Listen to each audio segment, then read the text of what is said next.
Assalamualaikum Sobat Football United.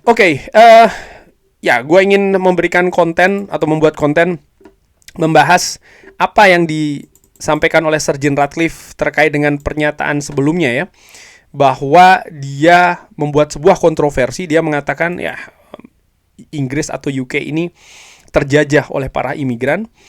Dia akhirnya merilis sebuah pernyataan ini, yaitu pernyataan permintaan maaf. Saya mohon maaf jika pilihan bahasa saya telah menyinggung beberapa orang di Inggris dan Eropa dan menimbulkan kekhawatiran.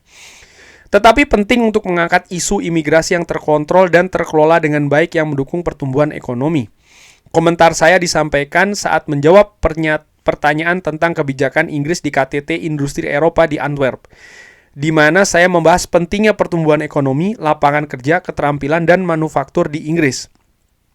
Tujuan saya adalah untuk menekankan bahwa pemerintah harus mengelola migrasi bersamaan dengan investasi dalam keterampilan, industri, dan lapangan kerja, sehingga kemakmuran jangka panjang dapat dinikmati oleh semua orang. Sangat penting bagi kita untuk mempertahankan debat terbuka tentang tantangan yang dihadapi Inggris.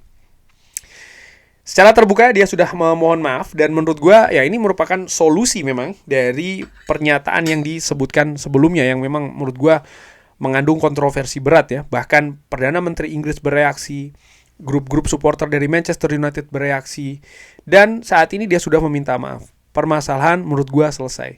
Tapi apakah benar selesai? Menurut gue secara ringan amatiran ya masalah ini selesai. Tapi ada satu hal lagi ya, bahwa Sir Jim Ratcliffe menurut keyakinan gue, dari yang gue lihat, menunjukkan sebuah profil tertentu. Itu tidak bisa dilepaskan dari apa yang dikatakan sebelumnya. Iya, dia sudah minta maaf, selesai masalahnya. Tapi bagaimana profil seorang Jim Ratcliffe, ini sudah terkemas menurut gue. Bahwa dia memiliki kecenderungan ya, untuk menjadi orang yang seperti itu. Orang yang, mungkin agak sedikit diskriminatif, orang yang mungkin tidak terlalu terbuka, hal-hal seperti itu. Dan ini menjadi ini menjadi pertanyaan untuk gue secara ringan amatiran. Apakah memang dia sosok yang tepat untuk menjadi pemilik Manchester United? Sebenarnya sih mau tepat tidak tepat, ya Manchester United tidak punya pilihan saat ini. Manchester United dimiliki oleh Glazer dan juga Jim Ratcliffe. Cuman kalau dari pertanyaan gue sebelumnya dan ternyata jawabannya adalah tidak tepat, maka secara sangat disayangkan bahwa Manchester United saat ini memiliki pemilik yang tidak ideal, pemilik yang mungkin tidak tepat, pemilik yang walaupun memiliki ambisi, baik itu dari sisi prestasi maupun sisi bisnis ataupun juga pengembangan klub, memiliki karakter yang menurut gua tidak ideal sebagai pemilik sebuah klub terbesar, salah satu yang terbesar di dunia dengan fanbase global juga sangat besar sekali, yang memiliki latar belakang yang bermacam-macam, suku, bangsa, agama, kepercayaan, dan lain-lain, pemikiran ya, yang ya menurut gue seharusnya bisa dikelola lebih baik lagi. Ada beberapa pernyataan menurut gue yang sebenarnya tidak pada tempatnya. Sir Jim Ratcliffe sebagai seorang warga negara merupakan satu hal, tapi dia juga memiliki profil-profil lainnya sebagai pemilik Ineos, sebagai pemilik OG Senis, sebagai pemilik juga klub-klub olahraga lainnya, termasuk juga sebagai co-owner dari Manchester United. Sehingga ya ini harus diperhatikan. Gua sendiri dari awal melihat bahwa apa yang dilakukan dengan Ineos menjadi co-owner di Manchester United ini menimbulkan tanda tanya yang juga lumayan besar. Sebenarnya apa yang diinginkan? Apakah mereka memang hanya ingin mengelola Manchester United? Ataukah ada tujuan-tujuan lainnya dengan menjadi pemilik di Manchester United?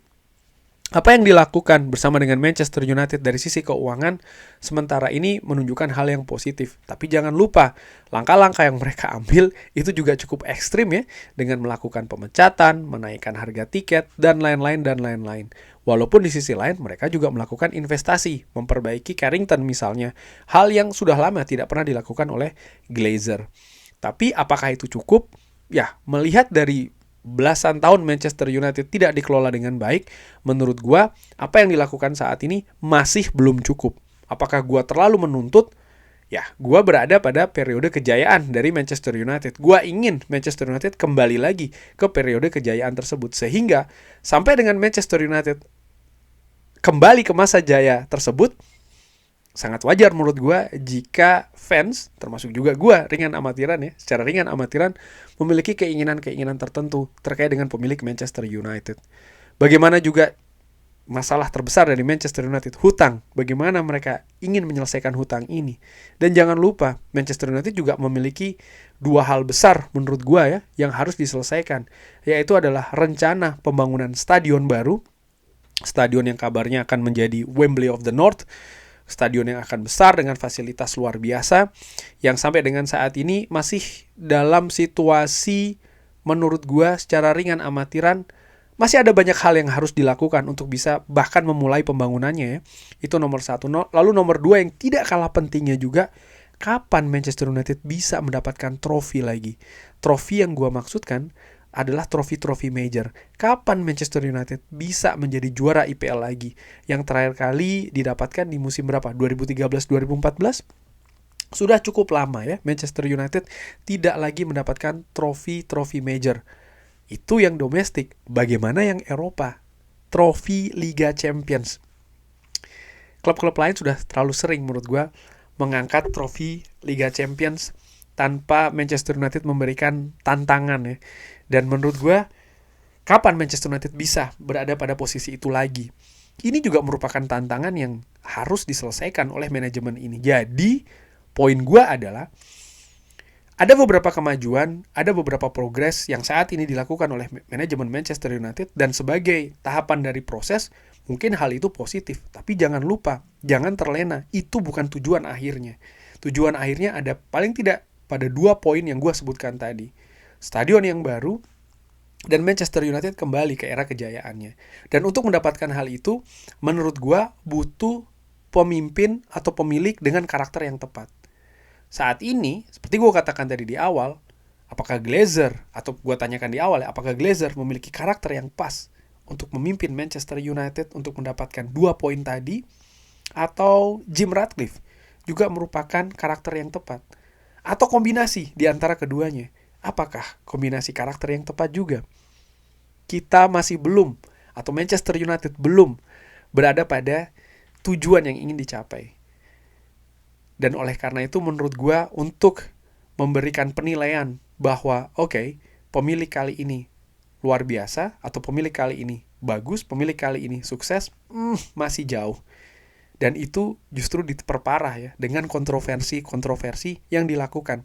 Seperti yang Sir Jim Ratcliffe atau Jim Ratcliffe katakan di media kemarin. Walaupun secara terbuka, secara gentle dan harus diapresiasi, dia sudah mengucapkan permintaan maaf. Bagaimana menurut Sobat Football United?